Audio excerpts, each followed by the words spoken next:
Hello. In today's episode, we're talking about if you should shoot film in 2023. My take? You definitely should. But let's talk about why.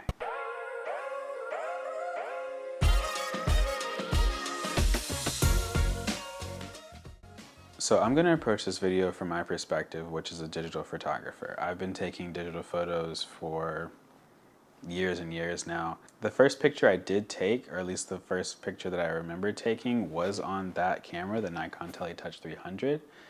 But the first camera I remember buying with my own money when I was a preteen or whatever you call those awkward years, I think it was the Sony Cybershot something. It was ugly and took okay pictures for the time, but yeah, ever since then I've been taking digital photos and I've really enjoyed the process.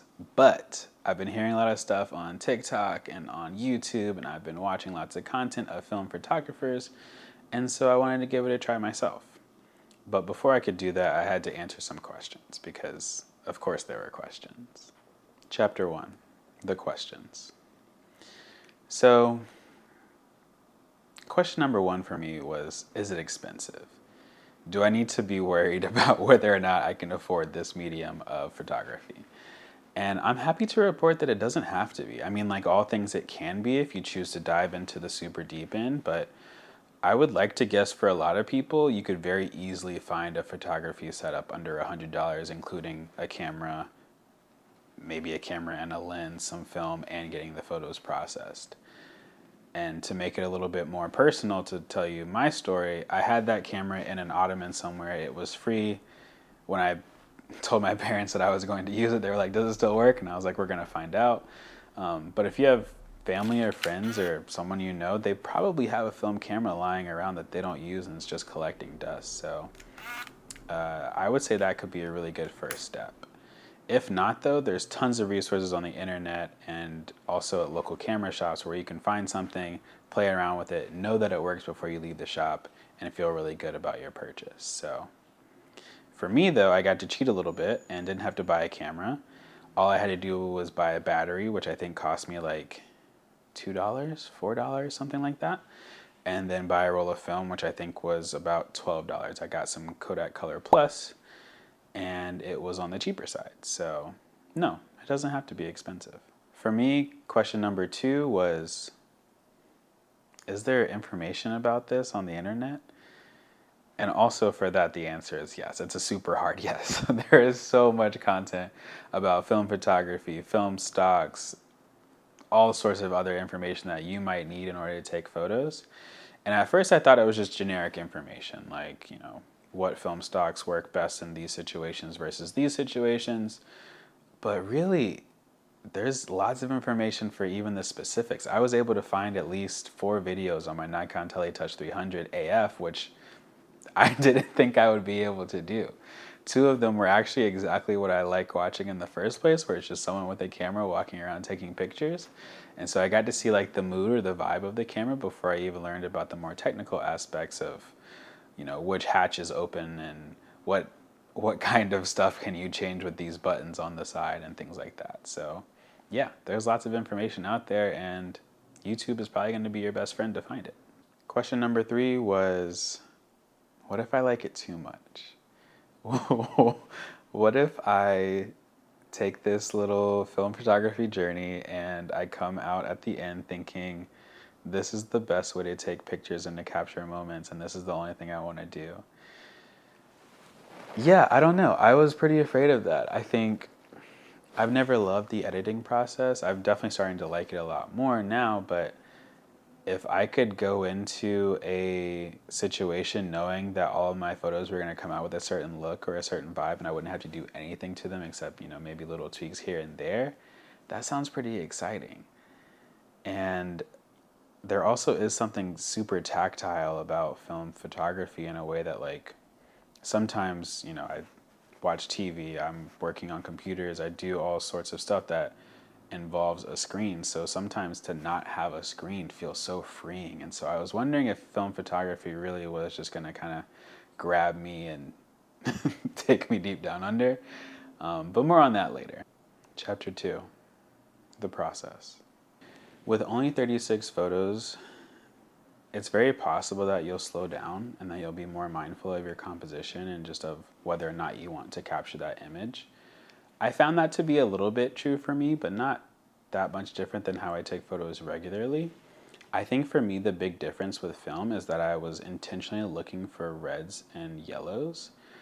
That's not something that I usually do with photography. I don't usually seek out specific colors, but I was watching one of the videos from Grainy Days, and Jason was saying, I said Jason like I know him, I don't know him, but Jason was saying that typically the color on the box shows what colors will have like a unique characteristic or something like that to them. And so when I was going out, I was specifically looking for scenes that had like a pop of one of those colors because I wanted to see how it would be rendered. But also I found just by looking for colors that it did make the scene a little bit more interesting at times when something maybe just needed a little pop. One thing that I really like about my Lumix GX85 is that I feel pretty much invisible. I don't think anyone looks at me and says like, oh, is that picture going to be in a magazine? Did they just take a picture of me that is going to be somewhere? And I really love that about that camera. It makes me feel like I'm a part of the moment, not capturing the moment, if that makes sense. And with the film camera, I thought it would be different. I thought a lot of people would walk up to me and be like, oh my God, is that a film camera? Like, do they even make those anymore? But I didn't get any of that.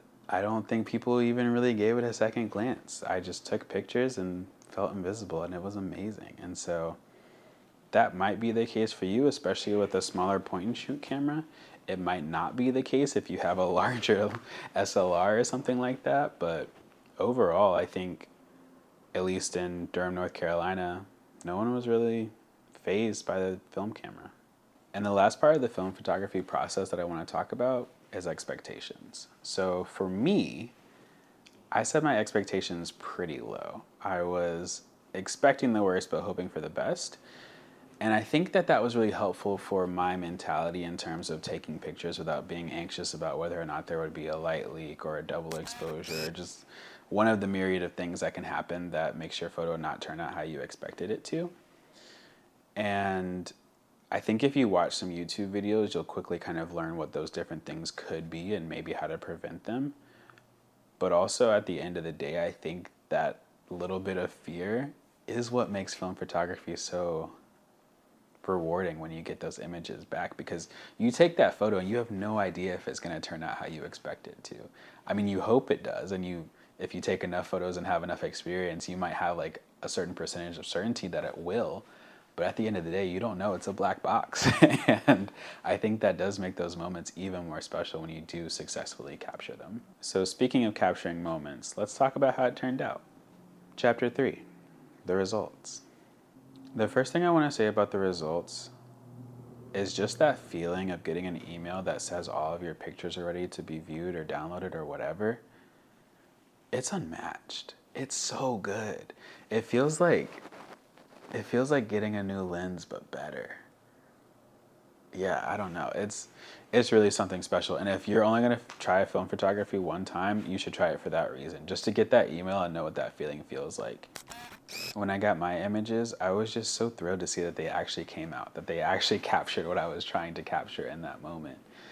And scrolling through all of them just felt like reliving those individual moments.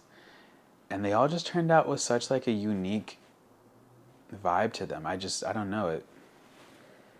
It was exactly what I was hoping for with film photography. And I think that's why it was so easy for me to, like in that moment, understand why people are so drawn to this medium. I think the emotional connection I made with these photos also makes them really special to me. I love all of them, and they're not all great photos, they're not all good photos, but I think because I can so distinctly remember each of those moments, I just feel so much more connected to that individual piece of art. And I was thinking about this some the other day. I think that maybe is the core, at least to me, of what's so special about film photography is that as technology gets better and better, it's starting to become really difficult to find things that feel tangible and real, or like a moment that you can like reach out and become a part of. And with film photography, you fully can do that. You can look back at these and think like, yes, I was there. That was a real moment that existed, and I'm so glad that I captured it. And there's also a built-in emotion to some of these photos that make them so special to me. And when I was thinking back, like, that's what's always drawn me to some of my photos, is the emotion that's captured with that. And it's always really exciting when I can share that emotion with another person just by showing them a picture, not by giving them the background, not by giving them the context, but just showing them a photo, and they immediately feel those feelings that I was feeling at the time. And I think film lets you do that. One thing that definitely helped me feel more connected to my photos was my approach as I took photos. I had my notes app open on my phone, and I would write information about the photo, like where I was or what specifically made it stand out to me or why I wanted to capture it. And I think I might try to do that on some of my digital photo walks. I think it's a really good way to just kind of understand, like, was there a theme to what you were trying to capture that day, or was there color that drew your eye that never had before, or something like that, just to make you feel more connected to your photos and just have a better idea of what spoke to you on that day. So yeah, film photography is pretty great. And if I had to give kind of my final review, I love it. It's not going to replace digital photography for me. I like the flexibility of digital photography. I've already invested so much in digital photography. But I can see a lot of use cases for film. Like, if I want to limit myself to a certain number of exposures, or if I see a specific film stock that I love the look of and I don't want to try to recreate it in Lightroom through a preset or something like that. Or just going on a vacation. Like, I think film cameras are a really fun way to get other people involved in photography.